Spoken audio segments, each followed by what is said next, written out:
Hello, everyone. Welcome to today's program.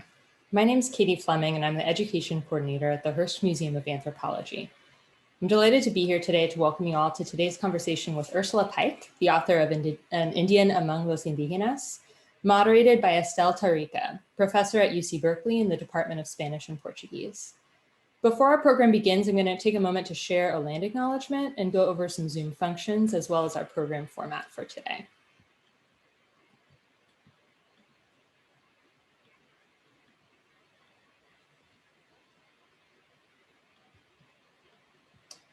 We take a moment to recognize that Berkeley sits on the territory of Huchun, the ancestral and unceded land of the Chochenyo-speaking Ohlone people, the successors of the historic and sovereign Verona Band of Alameda County. This land was and continues to be of great importance to the Muwekma Ohlone tribe and other familial descendants of the Verona Band. We recognize that every member of the Berkeley community has benefited from and continues to benefit from the use and occupation of this land since the institution's founding in 1868. Here at the Hearst, we're working to recognize and grapple with our own specific origins and role within the university. Even before we existed as a museum, our collections began with projects that participated in and were made possible by campaigns of genocide waged against Native Californian people, ancestors whose descendants are still here alive with us today. As a museum, we want to acknowledge the pain our institution has caused and work to offer a meaningful apology. We aim to create new kinds of collaborative relationships and in the present and in the future, which will affirm Indigenous sovereignty and hold ourselves accountable to the needs of American Indian and Indigenous peoples. We want to offer an apology by transforming the museum into a site for social justice, inclusion, anti-racist action, and Indigenous knowledge production. I'm now just going to go over some Zoom practices for today's meeting. We'll ask that everyone stays muted with their video off today. While the public chat will be turned off for the first part of this program, we encourage you to submit questions by chatting directly to me, Katie Fleming, by selecting my name from the drop-down menu underneath your chat screen. And we'll open up the chat more broadly during the Q&A portion of the conversation later in the program.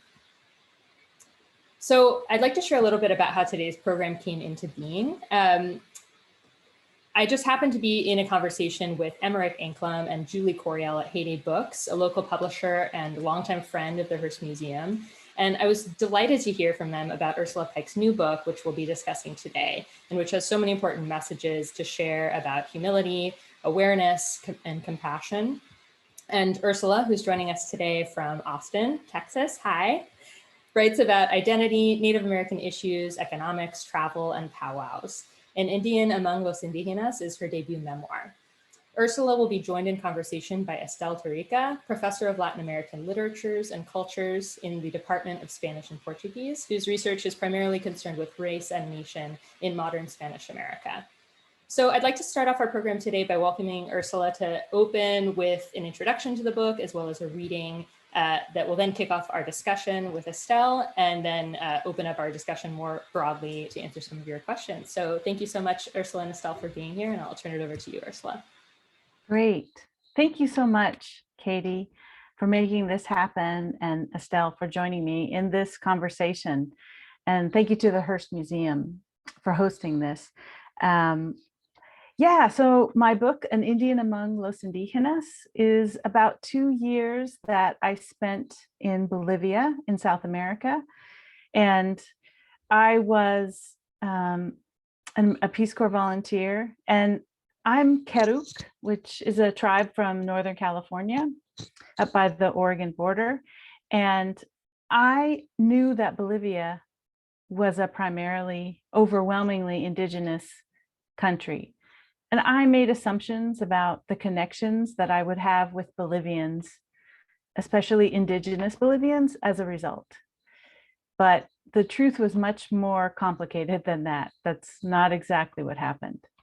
So I'm going to start by reading from the beginning of chapter 2, where I talk generally about Bolivia.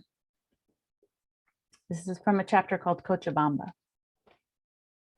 Bolivia was isolated by mountains and expanses of sparsely populated, rugged terrain. It was a landlocked country that lost access to the Pacific Ocean in 1904 after a war with Chile. In Bolivia, the Andes Mountains broke into two separate ranges and continued bumping along South America into Chile and Argentina. There were vistas of snow-capped mountains with tranquil llamas silently chewing in the foreground, but Bolivia also had mountains of jagged orange and slate jutting toward the sky. Centuries of wind and rain erosion had revealed layers of red and gray minerals. Roads were built around the treeless steep mountains because there was no going over them. In Potosi, the high-altitude, bone-chilling city whose silver deposits inspired the hot greed of Spaniards, the hard brown shape of Cerro Rico, literally rich mountain, could be seen from every narrow street and open plaza. Bolivia was also home to the world's largest salt flat, Salar de Uyuni, an expanse of horizon-skimming whiteness that stretched for mile after barren mile. An Aymara Indian story explained that the mountains surrounding the salt flat were once giants. One of the giants deserted his wife for another woman while his wife was breastfeeding their child.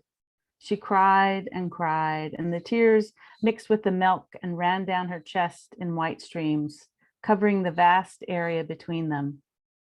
When it was dry, the sun reflected off the salty whiteness. Light-skinned tourists were burned to a shade of pink, not unlike the flamingos that flock there to mate every November. During the rainy season, a thin layer of water accumulated on the surface and turned the salt flat into a giant mirror that reflected the sky and erased the horizon. Tourists were drawn to the remoteness, to the myth of Bolivia's savage purity. It let them prove they were travelers and not tourists. Tourists ordered frozen blue drinks from the hotel bar. Travelers, by contrast, rode buses without shocks for 50 cents while suppressing their explosive diarrhea, proving their hardiness. What about the grandmother seated next to the traveler? She'd been riding the same bus for 20 years. The bus was luxurious compared to the back of the truck she had ridden the previous 20 years. Would she see a difference between a traveler and a tourist, or would she simply see a gringo riding through her country as though it were a roller coaster? The eastern border of Bolivia pressed up against the backside of Brazil. The rivers from that region flowed into the Amazon basin, and the jungles were full of the world's largest rodents, thick vegetation, and piranha. By the 1990s, when I was there, the eastern lowlands were one of the poorest regions of Bolivia. Giant cattle ranches with few cattle remained. Many hid processing operations that turned the coca leaves grown nearby into cocaine for North American snorting. We were told it was a dangerous, messy part of the country, thick with yellow fever infected mosquitoes and no volunteers. But the tribes in these lowlands had built causeways that stretched for miles, controlling the water and enabling large communities to exist well before the Spanish showed up. The mountains, the salar, and the thick jungles all made Bolivia a difficult place to explore. The isolation and remoteness helped the Quechua, Aymara, Guarani, and other tribes maintain their culture and language for centuries. Some of the tribes managed to stay hidden until the 20th century, but the riches in the ground itself worked against their efforts. Gold, tin, rubber, mahogany, cocaine, lithium, and even the water drew Westerners who did what they do: explore, infect, desiccate. But those natives were still there, speaking their languages, dancing, and feeding themselves and their children. Now I would like to read just a little part from later in the book, from a chapter 10, which is Misinyawi, which is a Quechua word that means cat eyes. So I was sent to work in a children's home in a small town named Kentuta, which was in the central part of the country near Cochabamba. And this chapter is set after I'd been there for a little while, and many of the school was closed, but the center was still open and the workers from that center were there. And because I didn't have much to do, I was still going up to the center. So I'm going to read you a little bit from the beginning of this chapter. Strikes across the country shut down the schools for weeks, and the children from the center went home. The teachers in Cantuta marched through the streets at night with candles. I saw my landlord's wife, but wasn't sure whether it was appropriate to wave at her from the sidelines as though it were an Independence Day parade down Main Street. I was still able to buy food and supplies at the market, but didn't attempt to travel to Cochabamba for fear of getting stuck on the wrong side of the blockades. Both the Chirango workshop and the bakery project sat idle, but every day I still walked up to the center because I knew my friends would be there and I had nothing else to do. ¿Sabes qué? Estoy pensando en dejar mi pollera, Jimenita said one morning as we all snacked on the last of the bread. I dipped it in my coffee, softening the edges a little. I didn't understand what she meant by dejar mi pollera, leave my skirt, and looked at her. Dejar, quitar, she said in a different way, but I still didn't get it. I understood that the words meant to leave, to quit, but still I was confused. Ay, Ursula, don't you understand? Teresa asked. She doesn't want to be a Cholita anymore. Jimenita didn't want to wear the traditional Quechua dress anymore. Why would you want to do that? And what would you wear? I asked. I knew there were fewer Bolivian women wearing polleras than in previous decades, but I didn't know this was how it happened. One day, a woman decides to stop being a Cholita. Jimenita explained how expensive the polleras were and how much money she'd save if she could dress in regular skirts and dresses.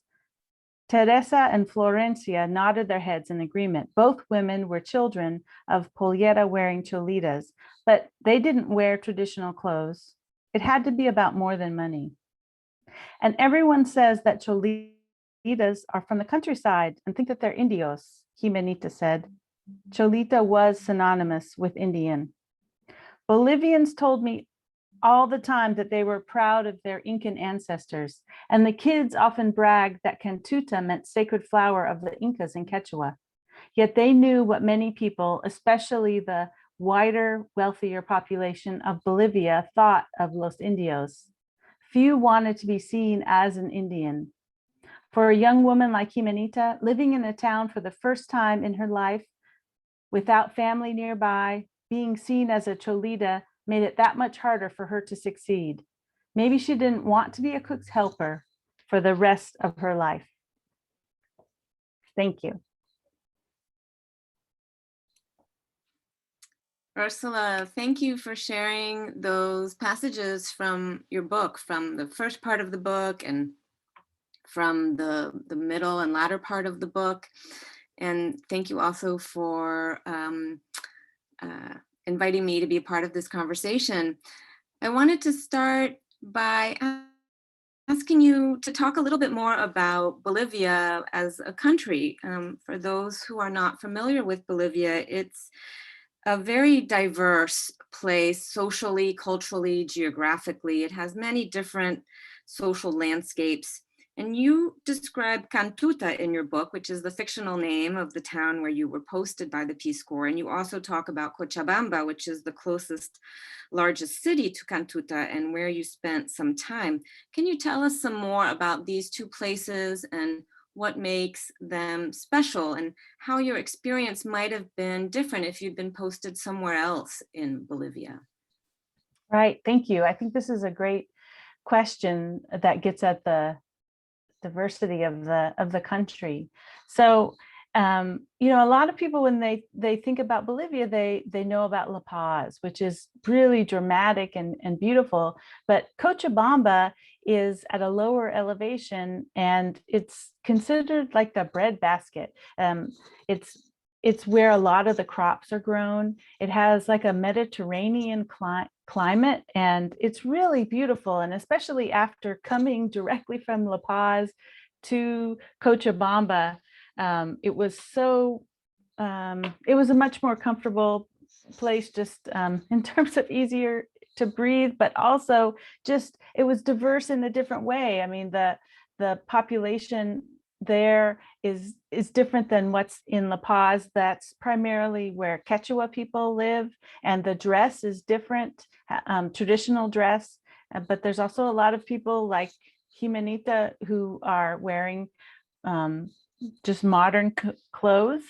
And when I think about Cochabamba, there's this wonderful place on the Prado. There's this wonderful main avenue that you can go where there's restaurants along it, and you can, to me, it just feels like the heart of the city, because you can see people from all different walks of life there, and observe a variety, the diversity and variety that is a modern Bolivian city. And I went back in 2018, and that's the first place I went. I went down there because I loved it. There's a park and everything.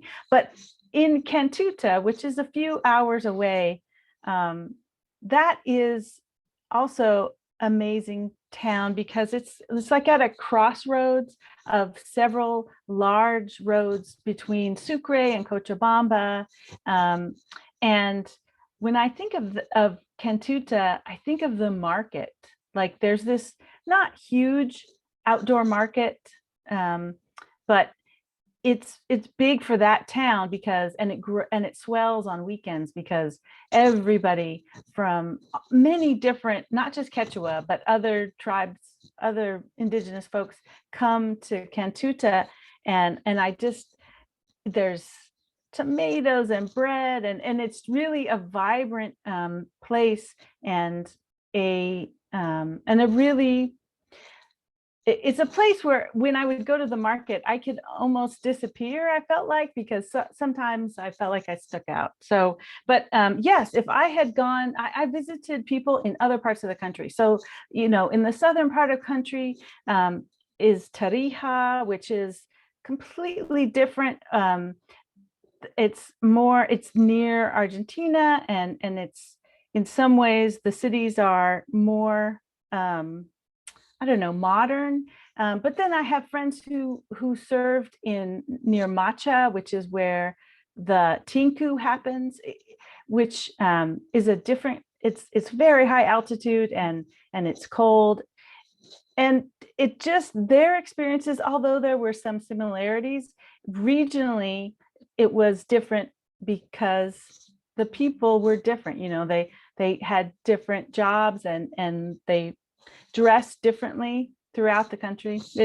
And then in Santa Cruz, on the border with Brazil, it's a completely different country or part of the country. So it was great to go around and see these and think about the people in my town, and then the people in these other communities.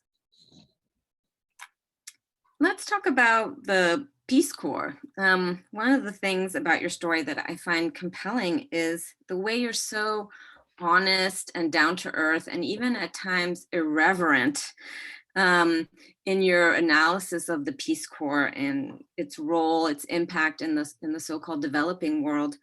What has the history of the Peace Corps been in Bolivia, and does it still have a presence there? Right. Yeah, that is one of the most interesting elements to me about my experience. So the Peace Corps was in Bolivia early on in the 60s, but then was kicked out in the early 70s for a number of reasons. But part of the reason was there was a Bolivian filmmaker, Jorge Sanguines, who made a film called Blood of the Condor, and you can watch it on Vimeo if you haven't seen it. It's a great film, and he talks about, in that film, it's a fictional film, and there's a group called the Progress Corps, and they are just the most disgusting examples of entitled Americans that you've ever seen. And actually, in the film, these characters, this Progress Corps, are forcibly sterilizing indigenous women, and it is it was very interesting. I remember watching that film during training, and the other volunteers, some of them said, oh, wow, how could they even think that anybody would do this? And I was thinking, but this was actually happening. I mean, I knew as a Native woman that this had happened in the United States and in Canada, that it wasn't a stretch by any means. And I know that the Peace Corps didn't do that, didn't operate any kind of medical services in Bolivia, but I did understand why Bolivians would believe it. It's like sterilizing women is just such a perfect metaphor for what so many Westerners have done. So that, they left, and then they came back later, in the 80s, I think. And so I was part of Bolivia 10, and there were several volunteers. And then, in 2006, Bolivia elected its first indigenous president, Evo Morales. And there were not good relationships between the US and Evo. And there was something about an ambassador, but I think it was, obviously deeper issues.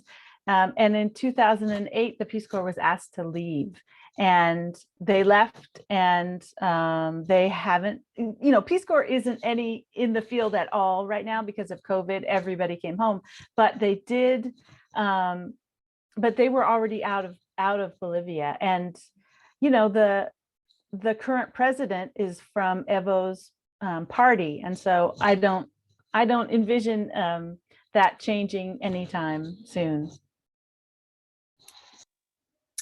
In your book, you recount so many fascinating stories about your volunteer experience. Some of them are really funny. Some of them are actually quite painful. Early in the book, you write, and I'm quoting here, most volunteers struggle to figure out what to do, but part of my struggle was knowing I followed in the footsteps of Western colonizers and missionaries who had also claimed they were there to help. And so, could you tell us a little bit about what you learned about what it means to help others? What is helping others while you were in Bolivia? Yes, I'm glad you asked this question. And there's a passage early in the book where I reflected on when I was in college at Oregon State University. This guy came into our Native American Longhouse, the student center, and he started writing on the board, these are the problems of the red man. And it was, I remember just kind of stepping back and letting him do his thing, and then he walked away. But it was just, to me, such a perfect example of people who think that they, one, know what the problems, quote unquote, problems of a marginalized community are, and then the solutions. And he didn't walk in and say, hey, what can I help you with? What are the issues that your group is struggling with? Because I would have told him, we're trying to find work and or students that are looking for summer jobs or things like that.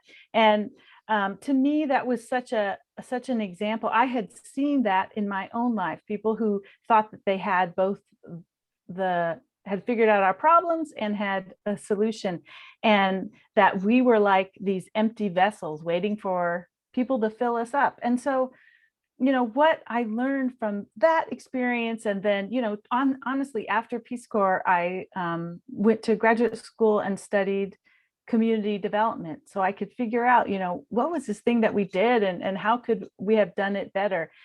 But what I learned from my experience in Bolivia is that, that as an outsider, it's not my role to come in and say, these are your issues, this is how I would solve them. And it has, and also that's completely unsustainable. If an outsider's coming in and saying, hey, do this, then that is not something that anybody's going to maintain once that outsider is gone.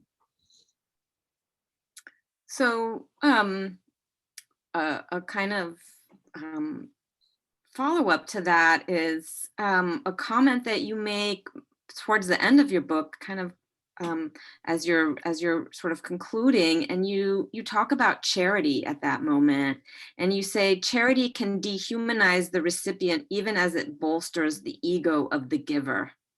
It is difficult to do charity right in a way that isn't insulting. Is there a time that you felt that you did charity right while you were in Bolivia?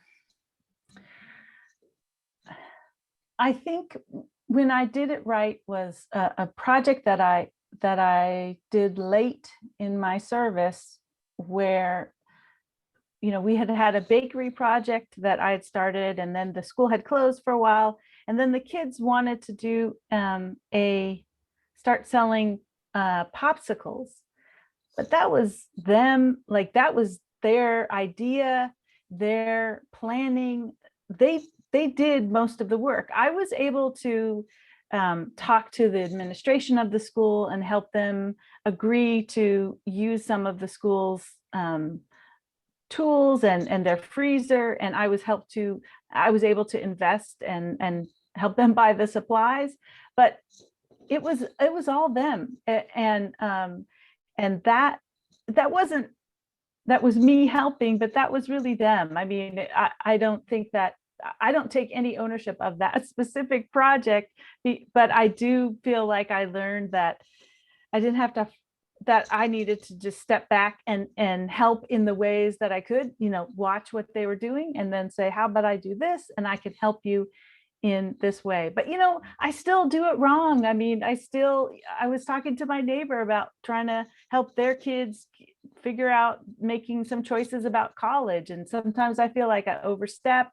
and it's still something that I negotiate with. And also then sometimes people try and help me in a way that I feel like a little bit dehumanized. So it's an ongoing something I struggle with. That sounds exactly right. An ongoing struggle with these kinds of issues.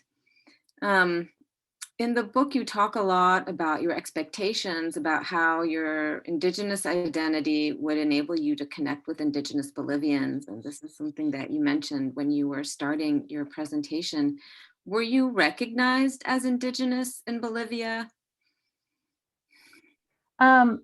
I think that in the cities, sometimes people would think I was Bolivian.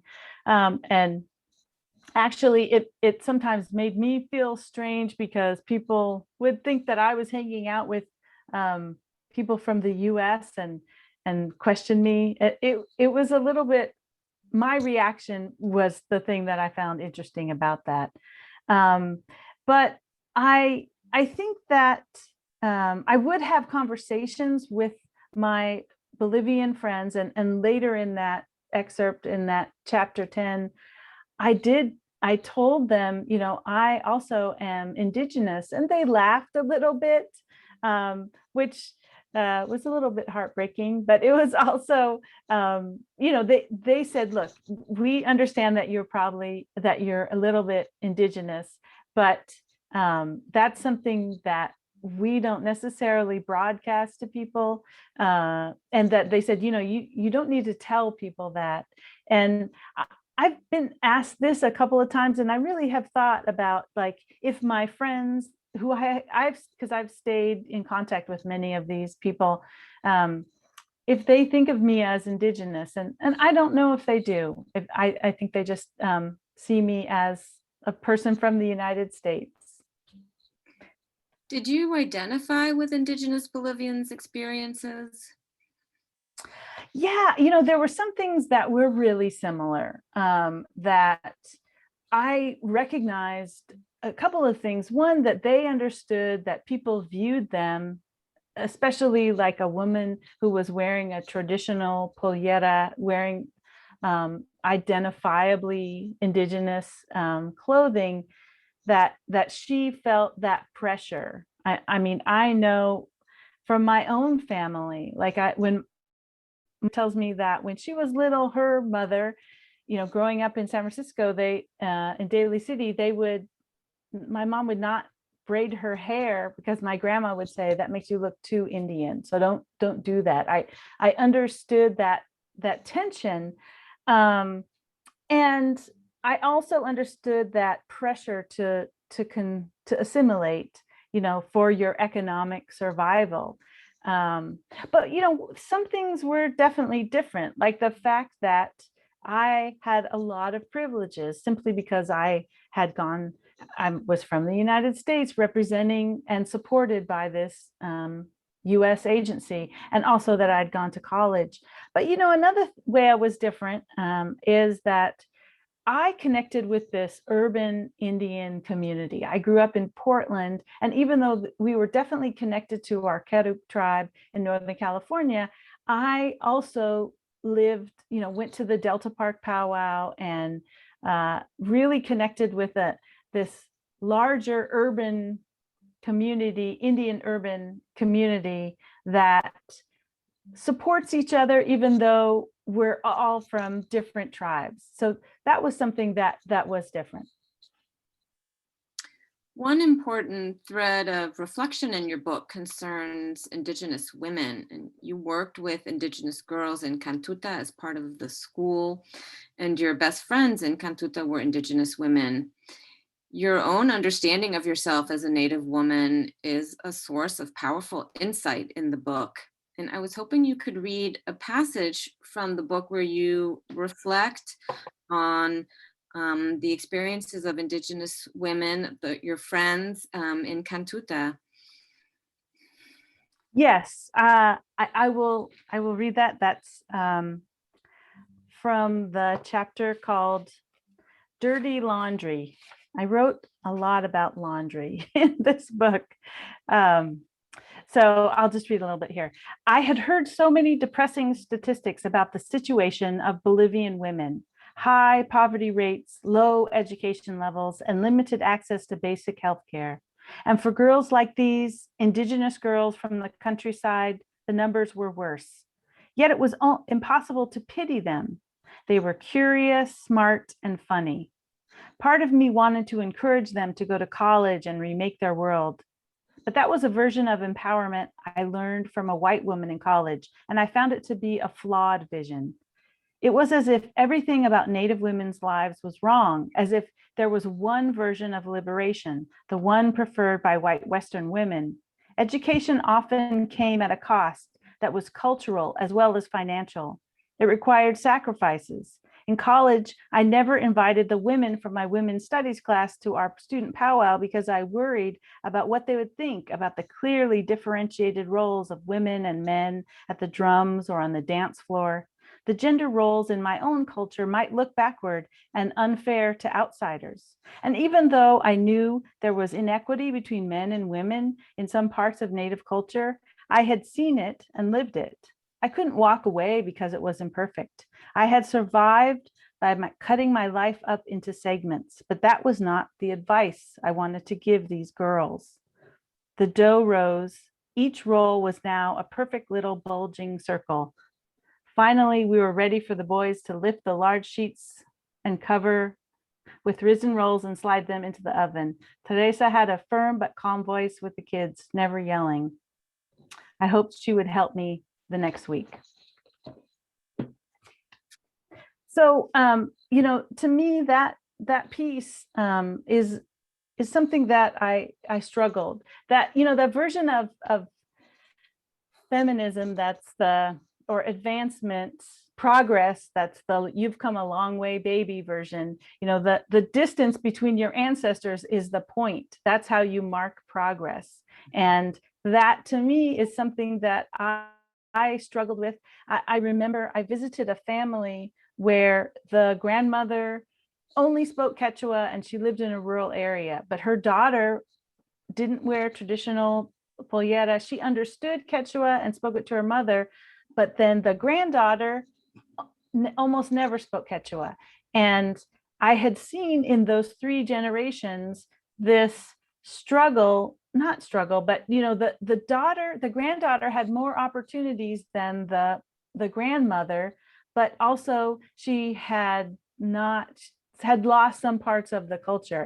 And so I just feel like that is something that especially Indigenous women, but all Indigenous people struggle with, feeling like to to progress, you have to give up some things, whether it's moving away, like my grandmother did, moving from Happy Camp in Northern California to live in Daly City, or, you know, something like not wearing traditional clothes.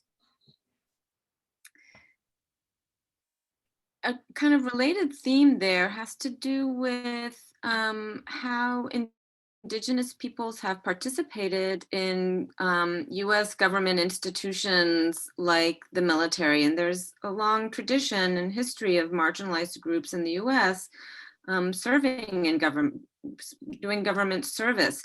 Can you tell us about your own family's experience with that, and how that impacted your experience in Bolivia?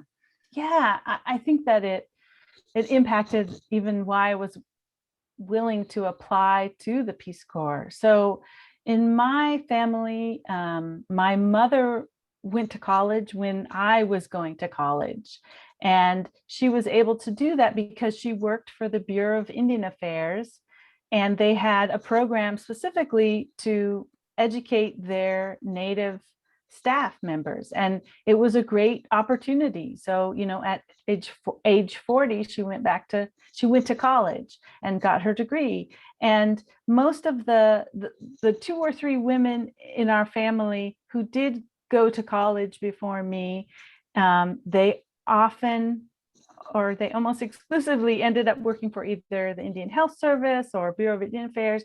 It provided an opportunity, but it was a complicated opportunity because oftentimes, especially like with my mother, she would be the only Native woman, or the first Native woman, to fill a role that the Bureau of Indian Affairs had. And it was complicated.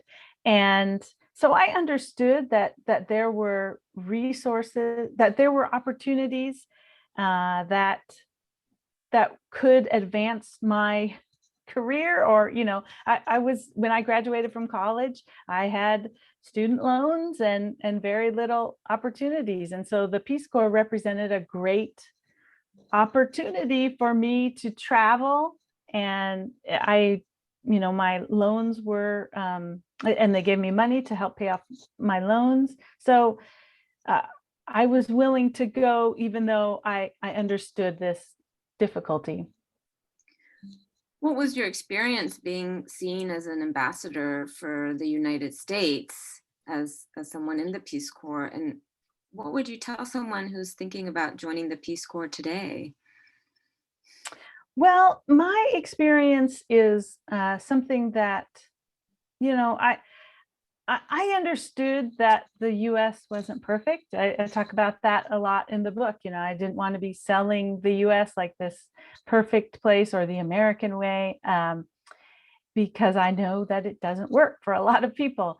But I didn't feel, I had been an activist when I was in college, and I had a different understanding of like patriotism, that patriotism can also be critical of the place that you live, and you can ask those hard questions in hopes that people can make it better. But as far as what I tell people now who are thinking about the Peace Corps, because I do sometimes speak, I am sometimes invited by recruiters to speak, and I tell them, I'm going to be honest, you know, you should know what's in my book, and you should know that I'm going to be honest. And I have really been grateful that they've said, yes, you know, these are questions that we're asking now. And they tell me I don't need to whitewash my experience. So I do think that if people are interested in joining the Peace Corps, they need to go with an understanding that they're not going to save anybody, that they're going to learn and serve. And, you know, that's one of the most important things that I have learned since Peace Corps, is that there are ways that you can learn and serve. You can go and be useful and be helpful, but also understand that you're going to learn from this experience, that the people that you're working with have a ton of knowledge, and actually more knowledge about the place than you do. And you need to respect that and help them in in any way that you can. Ursula, this is a really groundbreaking book in the sense that there are very few, if any, books written by people of color about their experiences in the Peace Corps. And I'd love to hear more about your experience writing and publishing this book, and now speaking about it in academic and other contexts.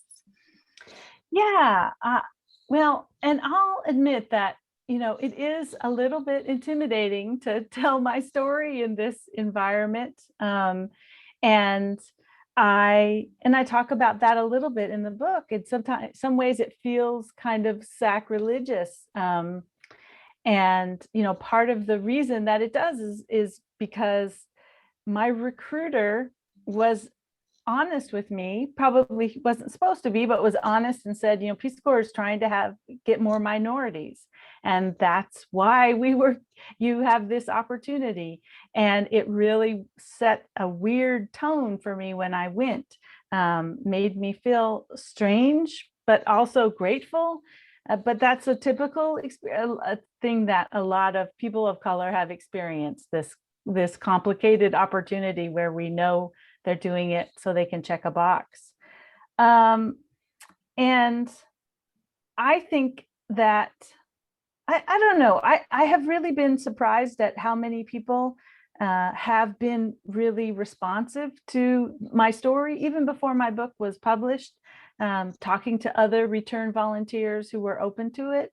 And, but definitely there are some people who seem to want to assess my Peace Corps experience and whether it was successful or not, and whether it achieved the goals of the organization. And I'm that's not the question I'm trying to address here. I'm trying to look at it's not even contained in just what Peace Corps is doing. I mean, on my recent trip in 2018 to Bolivia, on the flight back, there was a woman who had been doing some mission work. And I know that students in high school and college go overseas and do mission work.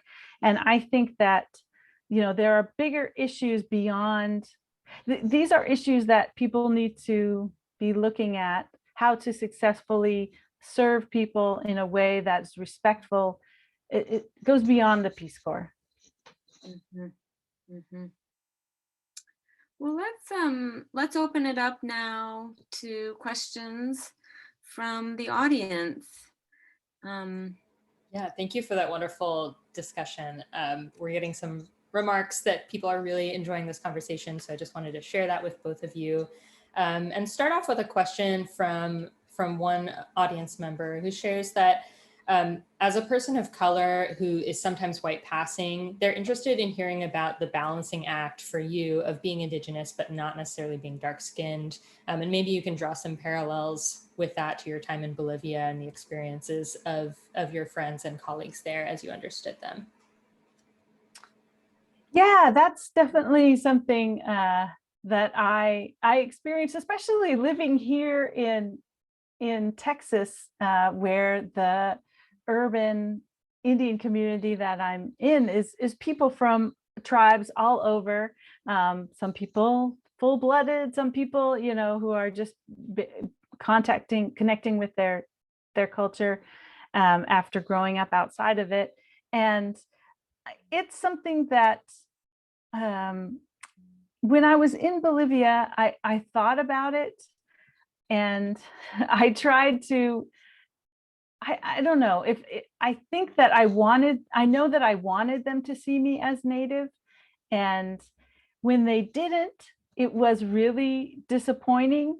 But I came to understand that it wasn't it wasn't them that needed to see me. I needed to see that in them.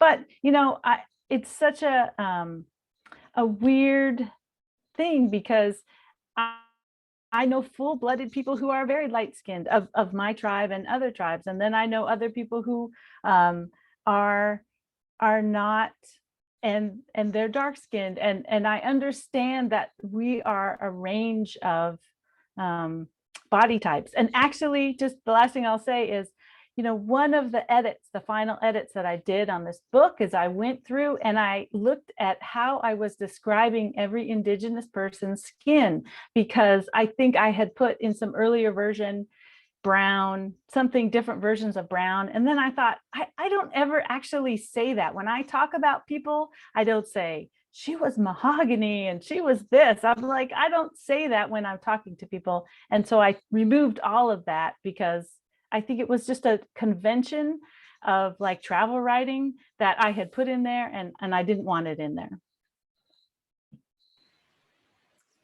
Another audience member wants to thank you for the book and hear a little bit more about how your post-Peace Corps studies changed your understanding or thinking about your time in Bolivia. And perhaps maybe how the process of writing this book changed your perspective. Right. Well, I'll start with the second part of that question, writing the book. I mean, that's why I wrote the book. I came back and there was nothing that, there were no books or movies that reflected my experience of, and so I wrote a lot about it. And then I found this book, this great short story by Sitka Lasaw, who's Yankton, Dakota, a Native woman. She wrote this essay in 1921 called An Indian Teacher Among Indians, about being a teacher at the Carlisle Indian School where she had also attended, an Indian boarding school, and just her experience being among the teachers and how complicated that was. And it really inspired me and gave me a great framework to approach my story. But I also think that my post-Peace Corps experience helped me because I was working in rural Illinois doing community development. And I noticed the different approach to development in the United States in primarily white communities from what I had experienced in Bolivia. And there was a completely different approach that the people doing the development had to these communities. It was, they recognized them as fully aware of their own issues within their community and able to come up with solutions and implement those solutions themselves, which wasn't always what I saw. And I also didn't see that in Black and brown communities in the US, that approach taken by developers. Another question coming in is wondering if you could share a little bit more. You've shared a lot about how you interacted with the culture you encountered there, your responses to kind of people's understanding of you. Can you share a little bit more about locals' reactions to you kind of being in the community or interactions with you? One thing that was really tough for me is that in the United States, I'm pretty invisible. I mean, nobody really noticed me, or I don't know. I'm kind of an introvert, and so I kind of prefer that. But in Bolivia, like especially in that town of Cantuta, everybody knew me because I was the American, and there was another American in town, and people would say, oh, you went and did this or that. People like the director at the children's center sometimes would say, oh, I heard that you were at some bar on Saturday night. And I thought, well, how does he know this? But I was more visible in that town than I would ever be in a town in the US. And that was very uncomfortable for me because I knew that any choices that I made, a lot of people were noticing those choices. In thinking kind of about your experience and expectations coming to Bolivia as a person who was, subject to histories of colonialism, we're getting a question from an audience member about who's heard that during the Spanish Inquisition, Spanish Jews fled to Bolivia in kind of a earlier historical moment. And they're wondering whether you saw any remnants of this history of refugees, Jewish refugees fleeing to Bolivia, or if that was outside your radar. Oh, that's out. I didn't see that, but Bolivia is such an interesting place because there's also a large community of Afro-Indigenous Bolivians, and in certain parts of the country, and there's specific dances and customs, and even though they speak Quechua, and it's so interesting how diverse Bolivia is. So, but I didn't have any specific experience with that, but I know that Bolivia's amazingly diverse. Kind of on that note of cultural traditions, you talk a lot about the dress that you encountered people wearing as indicative of their cultural identity. Did you encounter any cultural practices that kind of had that same parallel of things that people were continuing to do that marked them as Indigenous, that some folks were continuing, other folks had stopped for various reasons? And speak about that a little bit more, about cultural traditions in the area where you were staying. Right. There's a chapter called La Chaya, the celebration, or I'm not sure what the word is in English, but where I talk about some wells and reservoirs that were commemorated, that some series of Peace Corps volunteers had helped bring in. And at that celebration for these new wells, there was burning of incense, and there was they poured a little bit of chicha, which is this fermented corn drink that everybody drinks, onto the ground. And even though they weren't saying it was for Pachamama, that's what it was. That was it's a very common thing. People do it all the time in bars and everywhere, where they pour a little chicha to Pachamama, sort of as a donation or a supplication. Anyway, so there are little things that are totally ingrained in, especially where I was in Cantuta and in Cochabamba, that are Quechua, and everybody does them. And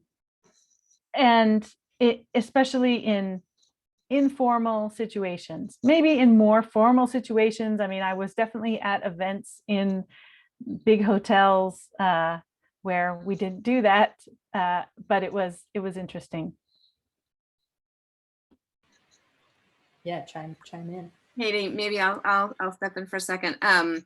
Following up on that, Ursula, I know that Cochabamba and the Cantuta area are really famous for their chicha production, because it's a corn-based drink, and corn doesn't grow in very highland Bolivia. It's the altitude doesn't agree with corn, but Cochabamba and Cantuta are sort of like the corn basket, the bread basket. Can you tell us a little bit more about chicha, and also you had a lot of experiences drinking chicha with people. Tell us about the social life of chicha. Oh yeah, it's wonderful. So chicha is, especially in Cantuta, different people would make different chicha, and sometimes for like the big festivals, they would make a special kind of chicha. But the way it's served is in a chicheria for the most part, and it's served in baldes, in buckets.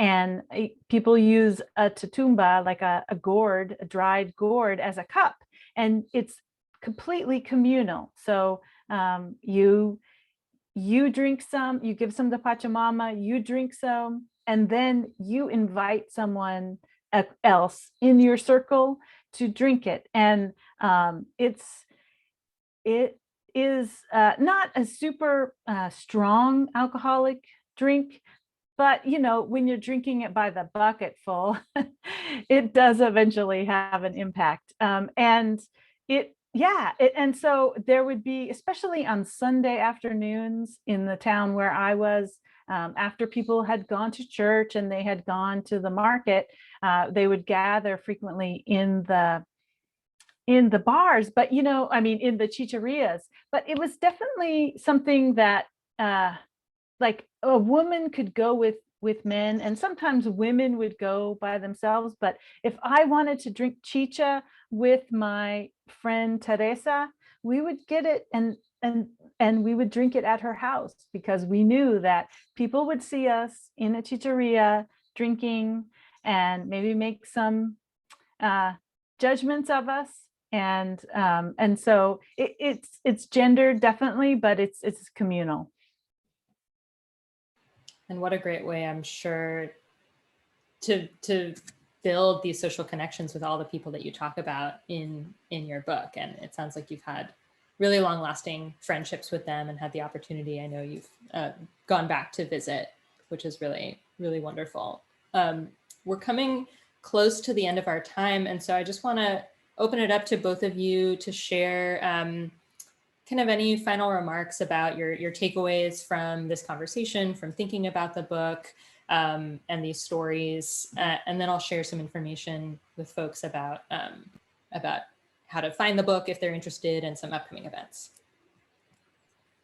I want Ursula to have the last word on that. So I'm going to start and then hand it over to you, Ursula, and say one of the things that I really appreciate so much about your book is that I think we tend to live in a world of kind of conventional meanings where we think we know what we're talking about. You say you're a Peace Corps volunteer. I think I know what that is. Or you're going to Bolivia. I have an image of that. And what you show us here is how much more complicated and varied, internally varied that experience is. And in a way that's full of stories. You're really telling us so many stories about that. So I just, really recommend this book. You write beautifully. It's such an engaging work, and to thank you for sharing it with us. Well, thank you. And I just want to say, I really appreciate this invitation. I was a little bit nervous when I received the invitation, a little bit intimidated. I'm not an academic, but I appreciate that you recognize that my story still has meaning, and that you were willing to let me talk about my experience and have an open dialogue. So thank you. Thank you. And huge thanks to both of you for having this conversation today. Heyday Books, the publisher of Ursula's book, is offering a 20% discount through May 6th. I have been told that the original discount promo code we shared, Hearst Museum, is not working right now for some reason, but that they've created a new code that's just Hearst. So I'm going to share a message about that in the chat. And then Ursula, I think you also have another upcoming book talk that you wanted to share with everyone that's coming up soon.